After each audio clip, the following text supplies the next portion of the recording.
The wind howls across the black volcanic plain. Snow drives sideways, burying everything that doesn't move.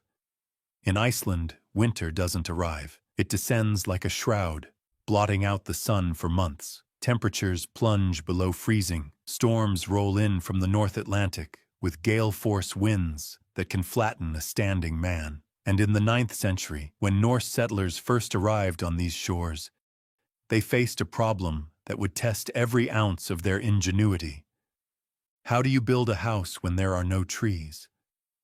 The Vikings who crossed the ocean from Scandinavia were accustomed to timber halls, long rectangular buildings with vertical wooden walls and steep shingled roofs.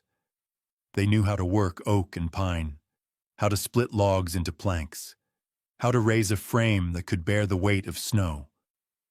But when they stepped onto the beaches of Iceland, Greenland, and the Faroe Islands, they found landscapes almost entirely devoid of forest.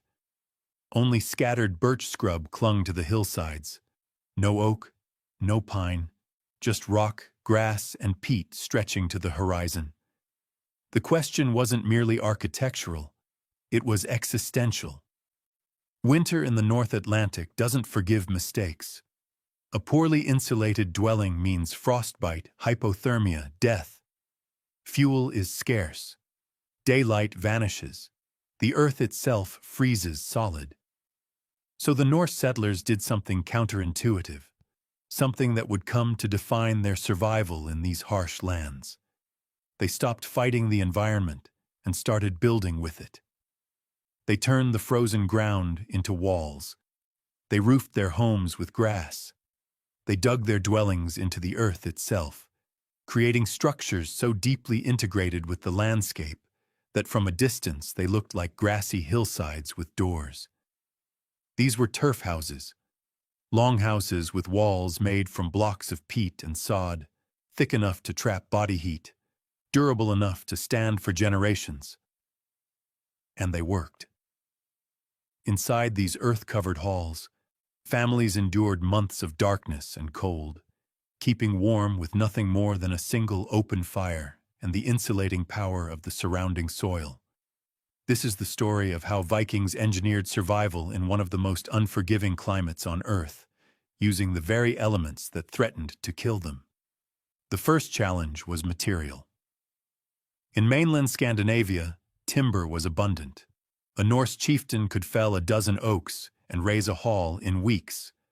But in Iceland, only about 30% of the island supported even minimal birch woodland, and those trees were small, nothing like the towering pines of Norway. Archaeological surveys confirm that early settlers faced a timber famine almost immediately. Good structural wood simply didn't exist. What they did have was turf.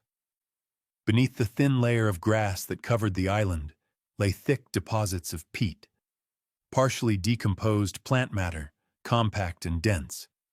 This peat could be cut into blocks, like bricks, and stacked.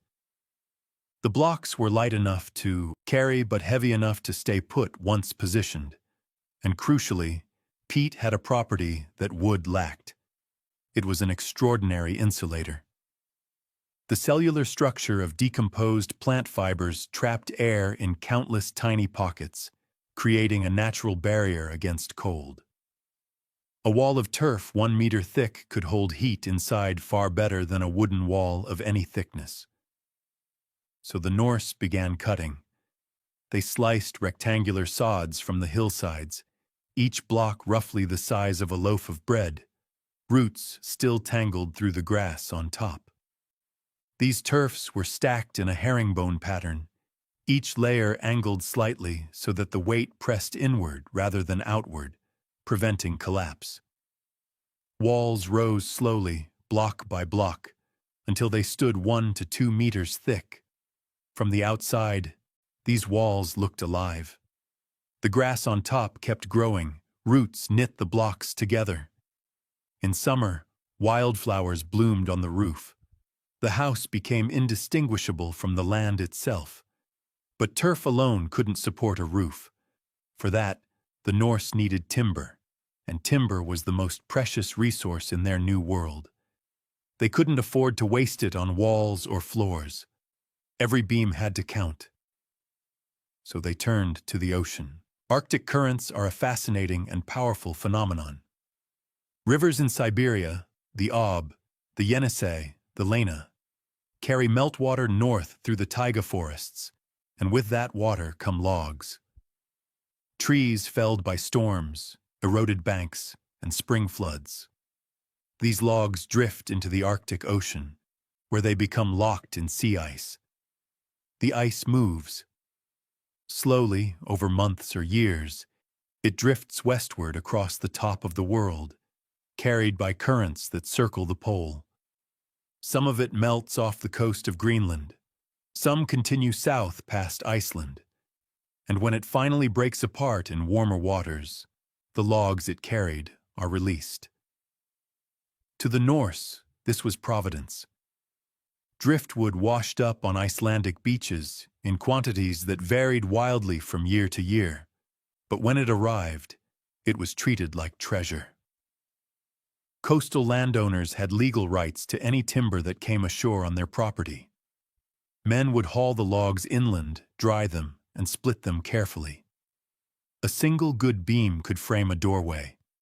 A handful of posts could support a roof. The wood didn't need to bear the weight of the walls. The turf did that. It only needed to hold up the roof and provide a skeleton for the structure. Archaeological excavations of early Norse houses reveal that builders used large, unsplit logs when driftwood was abundant. However, as supplies dwindled over time, they adapted. Later generations split logs lengthwise, making two beams from one. They recycled timber from abandoned buildings. They imported small amounts from Norway at great expense. Every scrap was saved, reused, and passed down through families. In a world where most building materials were renewable, you could always cut more turf. Wood stood alone as irreplaceable. The construction process itself was systematic and labor-intensive. First, builders chose a site, often on a slope to aid drainage. They leveled the ground and laid a foundation course of flat stones. These stones served two purposes. They prevented the turf walls from sitting directly on damp soil, which would cause rot, and they provided a stable base that could bear the immense weight of the earthen structure. In Greenland, even churches used this method. Stone footings topped with turf walls that could be over 1.5 meters thick. Once the foundation was in place, the wooden frame went up. Vertical posts were sunk into the ground or set on stone pads. Cross beams connected them. A ridge pole ran the length of the building, creating the spine of the roof.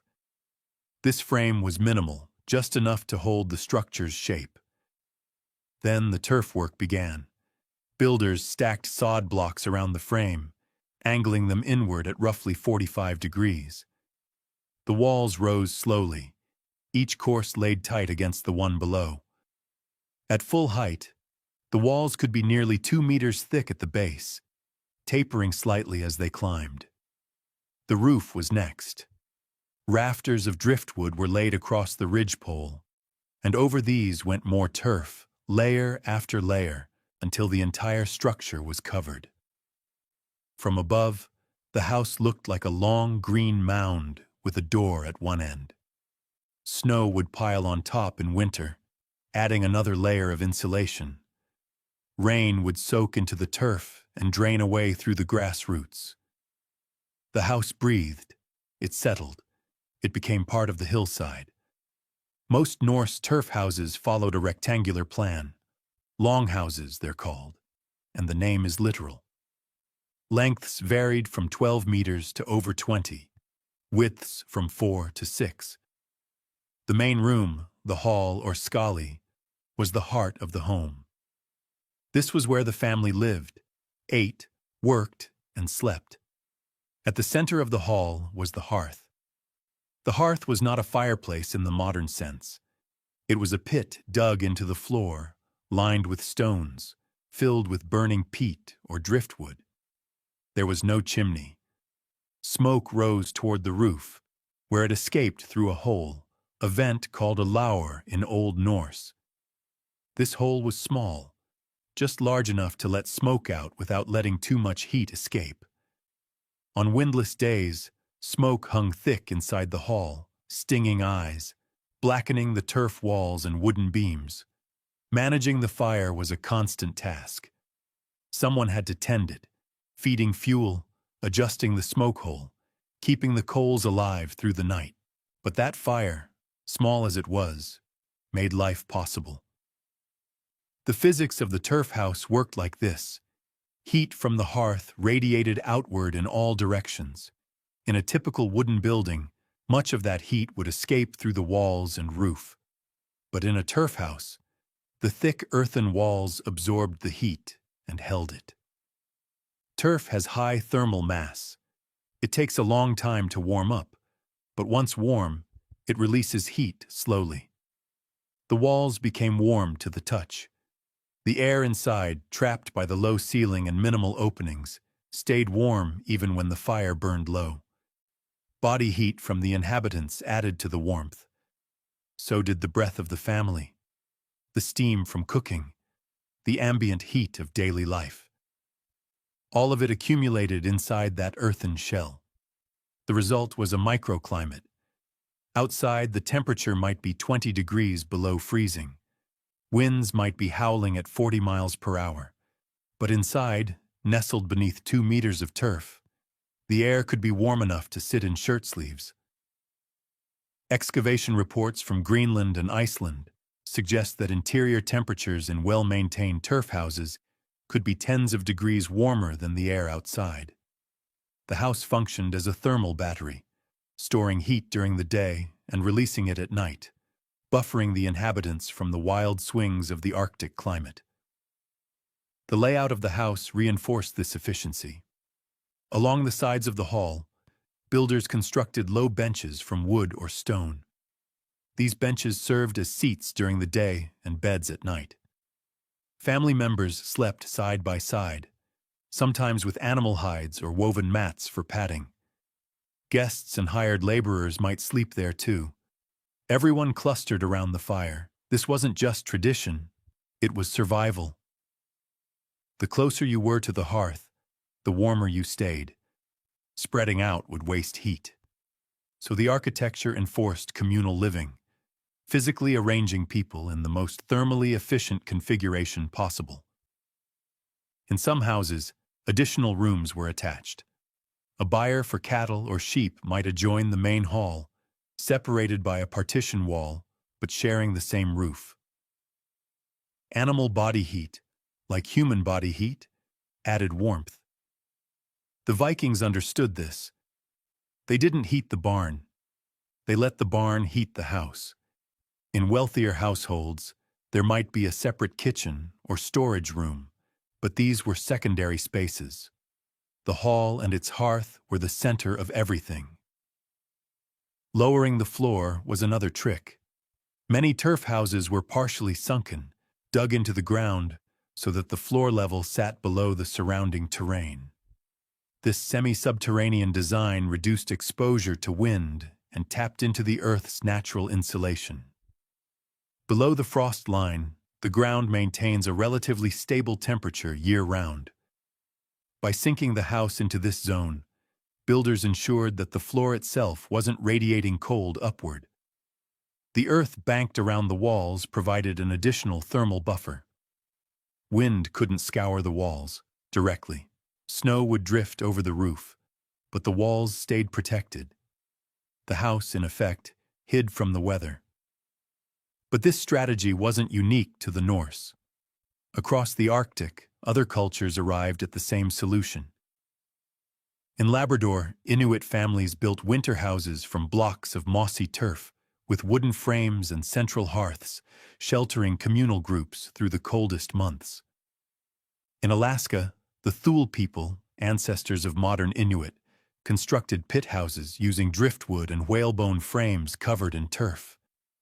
Some of these structures are over 3,000 years old, and they look remarkably similar to Norse turf houses. Rectangular plans, thick earthen walls, low entrances, and central fire pits. The physics don't change with culture. Cold is cold. Earth insulates. Fire warms. Humans everywhere figured this out. Even in Scotland, where Norse settlers established communities in the Orkney and Hebrides Islands, turf became the standard building material. Excavations at sites like Bro of Bersay reveal 10th and 11th century Norse hall houses with stone and turf walls stretching over 20 meters in length. These had central hearths, earthen floors, and the same semi-subterranean layout as their Icelandic counterparts. The technique spread wherever the Norse went, adapted to local conditions but fundamentally unchanged. But turf houses required maintenance. Sod rots, grass dies, rain erodes. Every few years, the outer layer of turf had to be replaced, new blocks cut and stacked over the old. Roofs especially needed attention. Water pooling on the roof could seep through, soaking the interior. So the roof had to be returfed regularly. The grass kept trimmed, drainage channels cleared. The house was a living thing, demanding care. Neglected, and it would collapse back into the hillside. This constant renewal meant that turf houses rarely lasted more than a generation or two without major repairs. Yet the footprint endured. When a house fell into disrepair, a new one might be built on the same foundation, using the same stone base, the same floor plan. Over centuries, layers of occupation accumulated. Archaeologists excavating Norse sites often find multiple phases of construction. Old walls buried beneath new ones. Hearths rebuilt atop older hearths. Floors raised as debris and ash piled up. The house became a palimpsest, each generation writing over the last. Social structure shaped the house, and the house shaped social life. In medieval Europe, architecture screamed status. Kings lived in stone castles. Nobles had timber manors. Peasants made do with wattle and daub. But in Iceland, this hierarchy collapsed. Everyone, chieftain, farmer, laborer, lived in turf. The environment was the great equalizer. You couldn't build a stone castle when there were no quarries. You couldn't raise a timber hall when there were no forests. So even the wealthiest families lived under sod roofs. Status, when it was displayed, happened inside. A rich chieftain might line his hall with finely carved wooden panels, imported at great cost.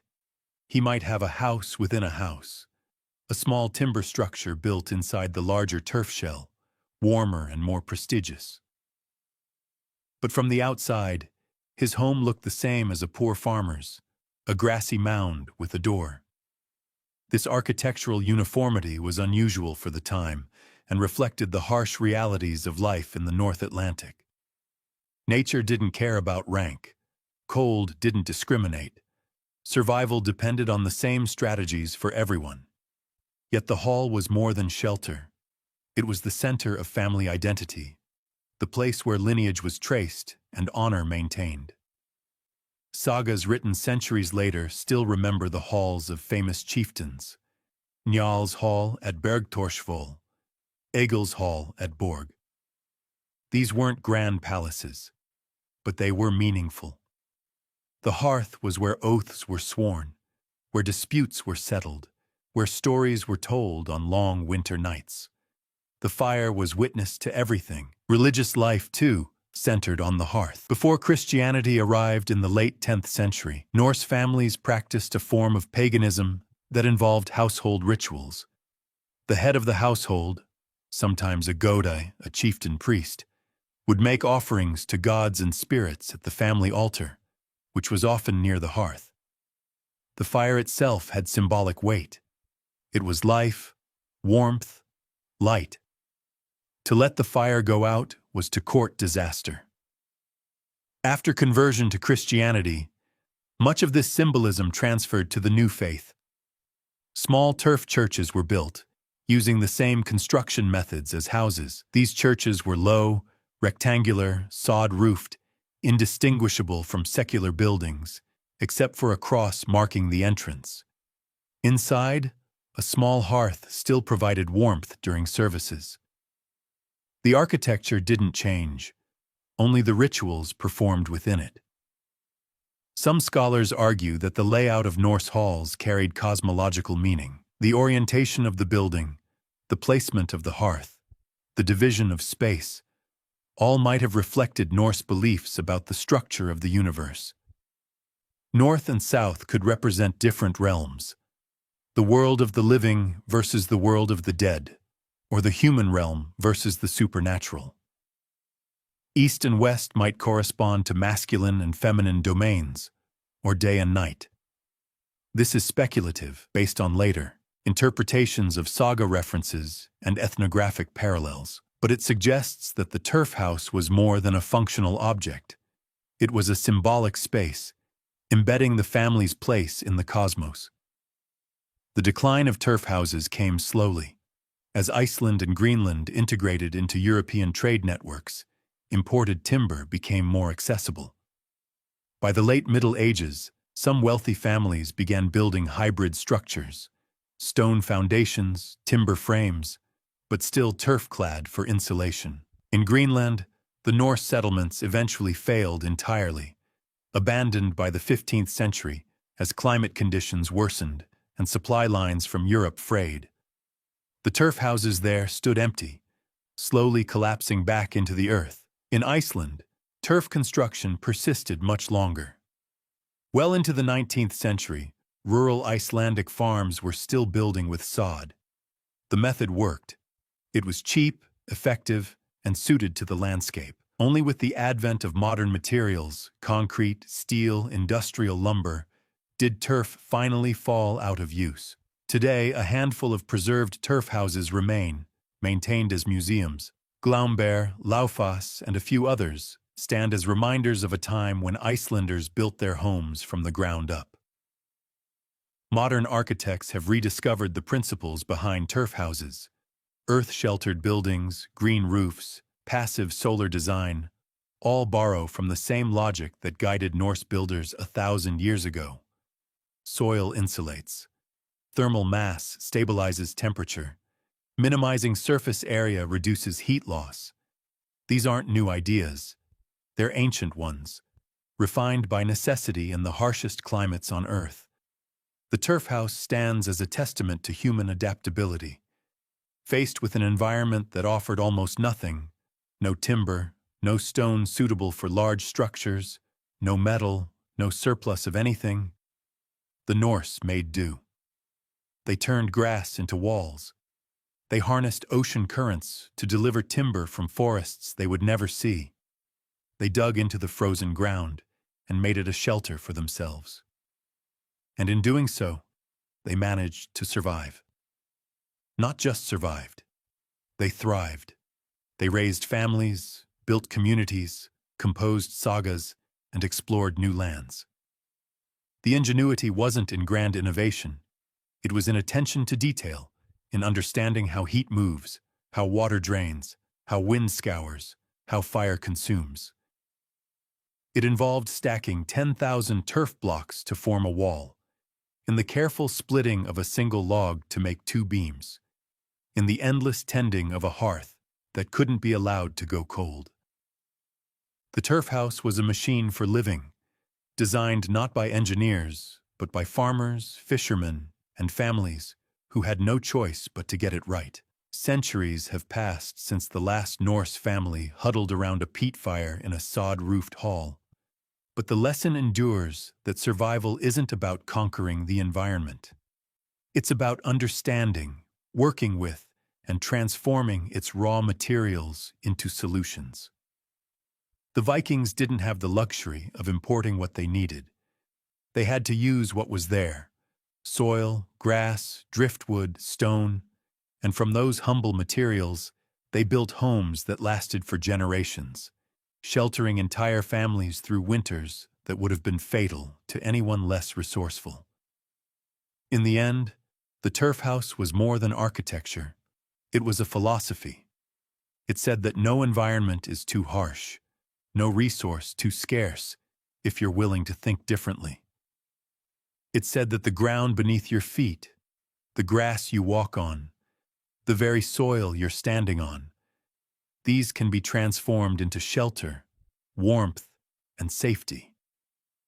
It's a reminder, carved into 1,000 grassy hillsides across the North Atlantic, that human ingenuity doesn't always look like soaring towers or gleaming steel. Sometimes it appears as a mound of earth with a door, quiet and unassuming, yet warm inside when the world outside is frozen solid.